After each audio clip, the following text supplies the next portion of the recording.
안녕하십니까. 반갑습니다. 날씨가 참 추워졌습니다. 가을인가 싶더니 겨울이 오고 봄인가 하니 또 여름이 바로 옵니다. 지구 환경이 변해서 계절적인 구분이 뚜렷하지 않은 것 같습니다. 있는 사람들이야 무슨 상관이 있겠습니까? 그러나 너무 춥거나 덥고 하면은 벌어서 생활하는 사람한테는 고통이 아닐 수 없습니다. 환경적에서 오는 고통도 무시를 못해요. 어디 그것뿐입니까? 노년 인구가 이게 늘어나게 되고 평균 수명이 길어짐으로써 노병사의 고통이 길어졌습니다. 이것은 세월 앞에 장사가 없잖아요. 어느 누가 이 세월을 이길 장사가 있겠습니까? 마음먹기 달린 것이기 때문에 계절 춥고 해도 이안치안이라고 그러잖아요. 이열치열이라고 그럽니다. 이게 즐기는 마음으로 받아들이는 게 아주 좋을 것 같고요. 우리에게 다가오는 노병사 문제도 내가 어떻게 받아들이냐에 따라서 고통이 덜할 수도 있고 또 괴로움이 덜할 수가 있는 것입니다. 이 생사 문제를 해결하는 것은 중생의 자기 욕심으로 해결이 안 되는 거예요. 무엇을 얻어서 해결하려고 한다든가 자기 중심으로 해결하려고 한다든가 하면 안 되는 거거든요. 부처님의 깨달음법에 의지해서 부처님 법을 따라야 생사해탈을 할 수가 있어요.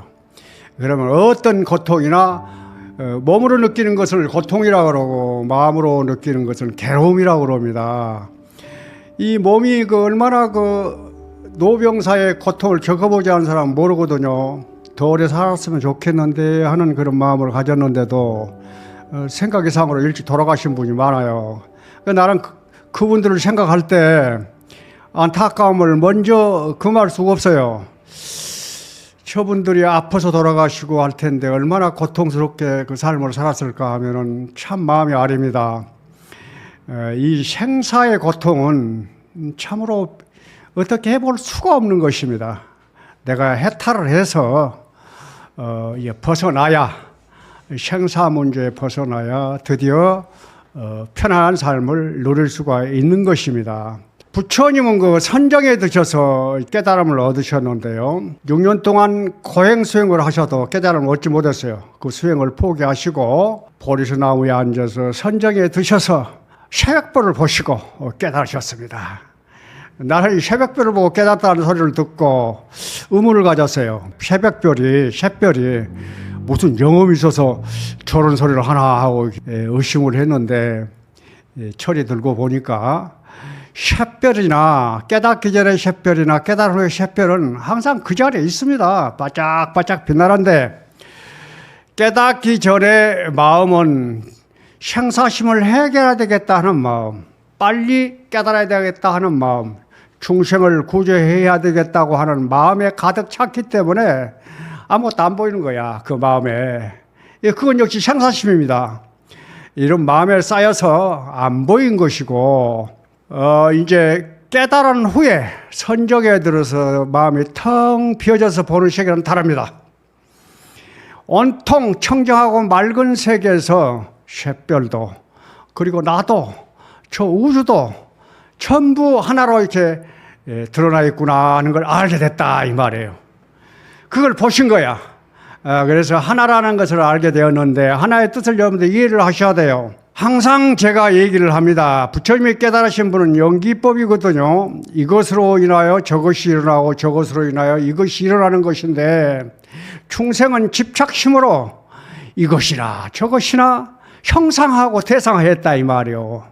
이 물건으로 저 물건으로 이렇게 생각하니까 고통을 계속 생산해서 만든다는 겁니다. 그게 사성제에서 얘기하는 집성제를 얘기하신 거고요. 깨닫고 난 이후에 보니까 본래 나는 깨달아 있더라 하는 얘기야.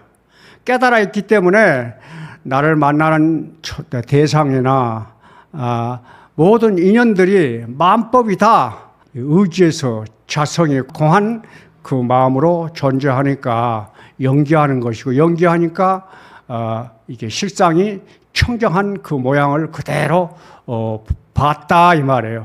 내가 보는 것도 실상대로 보고 공한 무심한 마음으로 보는 거야.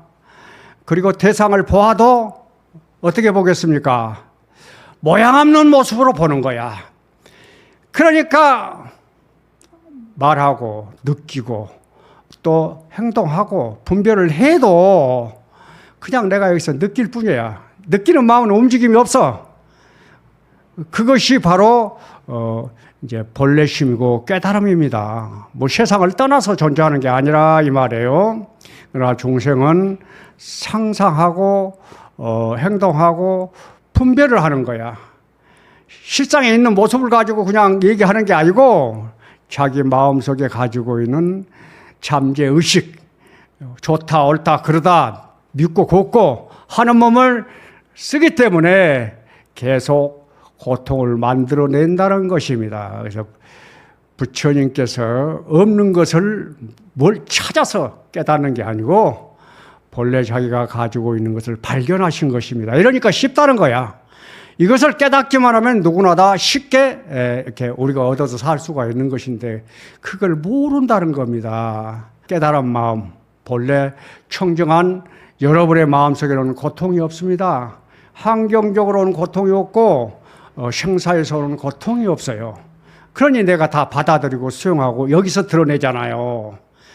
이 마음을 갖고 살기 때문에 본래 우리 성품 속에서는 생사가 없는 것입니다. 생사가 없는 그 마음이 바로 작용을 할 때는 자비심, 원력심으로 드러나는 거예요. 자비심, 원력심 여러분들에게 그 말이 쉽잖아요. 가만히 있으면은요, 그 사람의 기운이 그대로 빛이 돼서 나타나니까 사람을 감화를 주는 것이고, 이거 움직이면은 그 마음을 받아서 주는 마음이잖아요. 받아들이고 이해하고 수용하는 마음이니까 상대한테 에너지가 돼서 나타나는 거예요. 그게 세상을 이롭게 하는 것입니다. 중생은 자기 생각과 개념을 가지고 본래 내 청정심을 걷어차버리고 거꾸로 사기 때문에 번뇌가 일어나는 거예요. 요새 그 마음이 복잡하다고 그래서 힐링이니 무슨 마음공부니 하는 사람이 참 많거든요. 그걸 가르치는 사람도 참 많습니다. 그럼 자기 자랑이나 하고 또 남을 비하하고 나는 뭐 진짜고 남은 가짜고 이런 마음으로 공부를 해 나가시면은 그건 어떻게 닦아야 될지를 모르는 사람입니다. 그 원래 수행이라고 하는 것은 본래 내가 깨달아 있다는 것을 마음에다 두셔야 돼요. 청정한 마음이 본래 나한테 있다 하는 것을 두시고 그 마음을 돌아보는 것입니다. 그 마음을 돌아보기 때문에 자기 허물을 반복하지 않는 것이 수행이다 이렇게 생각하시면 돼요. 근데 이걸 안 하고 아르마리를 가지고 자기 공부를 삼고 그리고 그걸 가르친다고 하면은 이 사람은 나도 속이고 남도 속이는 것입니다. 이거 명심하셔야 돼요.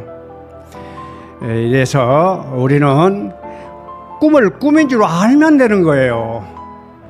여러분 밤에 꿈을 꾸잖아요. 꿈을 꾸고 깨면은 꿈이다 하면은 탁 나버리잖아요. 더 이상 생각하지 않잖아요. 그런데 꿈이 환이고 꿈이 모양이었고 뭐 환상이고 뭐 이렇게 생각을 하면 설명이 아니라니까.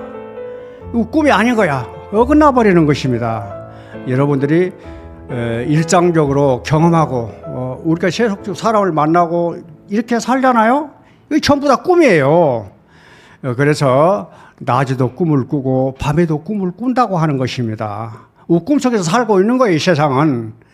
어렸을 때 그 여러분 경험한 거 지금 하나도 없잖아요. 그거 다 꿈이기 때문에 사라졌어요. 그런데 그걸 붙잡고 있어서는 안 된다 이 말이에요. 그러면은 우리 마음이 따로 있어서 배경대에 숨어있는 배경 정도로 생각한다니까. 대상대에 숨어있는 배경이 아니라 이 말이에요.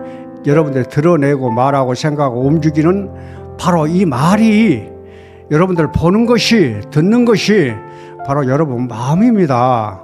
본래 무일물입니다. 무일물이라는 것은 한 물건도 없다는 거야. 그러니까 무슨 개념이나 생각을 가지고 가르치는 게 아니에요. 그럼 어긋나는 거예요. 그래서 선사들은 이런 개념이나 이렇게 생각을 가지고 설명해서 가르치는 게 아니라 바로 즉심으로 가르쳐 주는 것이거든요.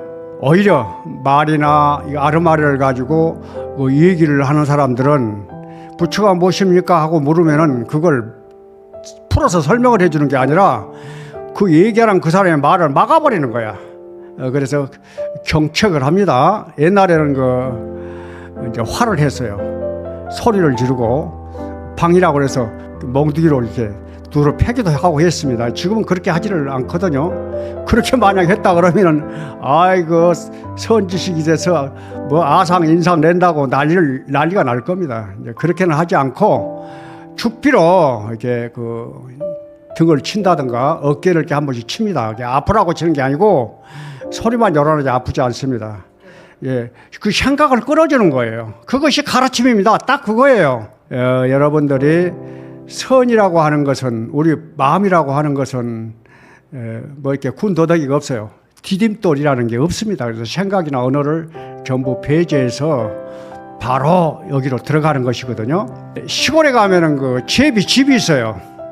처마 밑에 짝짝짝 집인데 아주 시끄럽습니다. 이게 뭐 보통 5마리 6마리 앉아서 어미가 먹이를 못다 주면은 거기를 받아먹느라고 뭐 짝짝짝 뭐 지지배배 소리를 요란하게 하지 않습니까? 근데 한 스님이 참선을 하다가 제비 소리가 아주 시끄러우니까 제비 소리가 뭐 시끄럽다고 짜증을 내고 이제 뭐 이렇게 하는 겁니다. 그 옆에 스님이 그 얘기를 듣고 아이 사람아, 그 두두물물이 부처인데 저 제비 소리가 무정설법이네. 그거 들으면 되지 하면서 또 이렇게 또 뭐 일침을 합니다. 여러분들 듣기에 짜증을 내고 뭐 제비 소리를 가지고 뭐 참선을 못하겠니 이런 소리 하는 스님은 자기 생각으로 사는 것 같고, 여법하게 두두물물이니 뭐 부처님의 설법이니 이렇게 얘기한 사람은 부처님 마음을 여법하게 드러낸 것 같이 생각하잖아요. 둘 다 자기 생각입니다. 앞에 네 개를 잘 들으면 그렇게 바로 판단이 와야 돼요. 왜 그런가? 첫 번째 스님이야 뭐 둘째 치고라도 두 번째 스님은 정말 여법하게 얘기를 한 것 같은데 그렇지 않습니다. 정말 자기가 부처님의 세계에 든 사람은 모든 걸 그대로 보는 거예요. 그대로 본다는 것은 그 사람이 상대가 일으키는 그 마음이나 내가 일으키는 마음이나 내 마음에서 나오는 그 이상도 그 이하도 아니에요. 그걸 알기 때문에 생사심이잖아요. 상대하지 않는 겁니다. 침묵을 하든지 모른 척 하는 것이에요. 그렇게 해서 무심으로 이렇게 보면 되는데, 두 번째 스님은 법이 어떻고 뭐 부처가 어떻고 뭐 무정설법이 어떻고 아는 채를 한다 이 말이에요. 그러니까 첫 번째 지지배배 짹짹짹 얘기하는 스님의 생각이나 이 스님의 생각이랑 똑같습니다. 여러분들이 이렇게 생각을 하시면 돼요. 그럼 여러분들이 물을 수 있잖아요. 그 선은 도대체 뭐고 마음은 뭡니까? 부처가 뭡니까? 그런 게 지지배배 짹짹짹 요것이 답입니다. 제비가 지금 짹짹짹 울고 지지배배 하는 것이 답이다 이 말이에요. 그러니 우리가 보고 듣고 말하고 생각하고 움직이는 것을 무심으로 보면은 그것이 바로 부처라 얘기입니다. 여러분 마음이에요. 여러분 마음으로 그걸 느끼는 거예요. 그래서 여기서 말 없이 의식 없이 행동하고 느끼고 말하고 움직이고 밥 먹고 자고 우리가 일상으로 이렇게 하고 있으면서도 어리석어서 그걸 못하는 거예요. 그리고 자기 생각으로 이렇게 사량 분별해서 이렇게 사는 것이 우리 중생의 모습입니다. 생멸하는 것은 사라지지만은 저 호곡은 항상 있습니다. 여러분이 일으키는 이 생각은 전부 망심이에요. 무념무상인 줄 알게 되면은 바로 내가 헛생각했구나 하고 망심을 내려놓는 것입니다. 하루에 움직여도 여러분 마음은 움직이지 않습니다. 내가 움직이고 일하고 말하고 이렇게 해도 몸은 피곤하겠지. 그러나 마음은 움직이지 않으니까 항상 여기서 만족할 수 있는 거예요. 그래서 이 마음을 얻어놓으면은 물고기가 물을 얻는 것과 마찬가지입니다. 내가 모든 걸 수용할 수 있고 그리고 모든 것을 이 마음으로 드러내니 모양 아닌 모양으로 보니까 차별하지 않습니다. 그리고 상대에게 하나라도 뭘 주려고 하고 보태려고 하고 생각하는 마음, 이해하고 용서하는 마음이 이 사람한테 있는 거예요. 그러니 한 마음도 일어나지 않으면은 만 가지 허물이 없습니다. 이것이 바로 부처님의 법이고 여러분이 가지고 있는 실상, 깨달아 있는 마음을 드러내는 것입니다. 이 마음을 드러내고 살면은 여러분 날마다 좋은 날입니다. 성취하시기 바랍니다. 날씨가 이렇게 추워도 내가 받아들이고 이한치한 이열치열, 아이 추우면 추운 대로 즐기면 되지. 시원해서 좋고. 겨울철에 문을 꼭꼭 닫아놓고 하시면 안 됩니다. 이 환기를 잘 해줘야 돼요. 신선한 공기를 마셔야 우리가 살 수 있도록 되어 있기 때문에 10분 동안 호흡을 안 하면 죽습니다. 그래서 그 맑은 공기, 시원한 공기가 들어오면 폐가 3배, 4배 늘어난다는 사실을 여러분 아셔야 돼요. 대신 탁한 데 가고 사람 많은 데 가면은 여러분 3배, 4배 폐가 줄어들어 버려요. 자기 방어적인 본능적인 것으로 진화돼서 내가 살려고 하는 것이거든요. 그래서 공기를 쐬지 않고 이렇게 환기를 시키지 않고 춥다고 그러고 이렇게 움츠리고 있으면은 안 되는 거예요. 그래서 체온을 이렇게 올려서 따뜻하게 해야지 못을 감싸고 싸고 해서 겨울 날라고 생각하지 마세요. 동계 훈련을 그래서 스포츠 선수들이 그래서 하는 것입니다. 참고하시기 바랍니다. 성불하세요.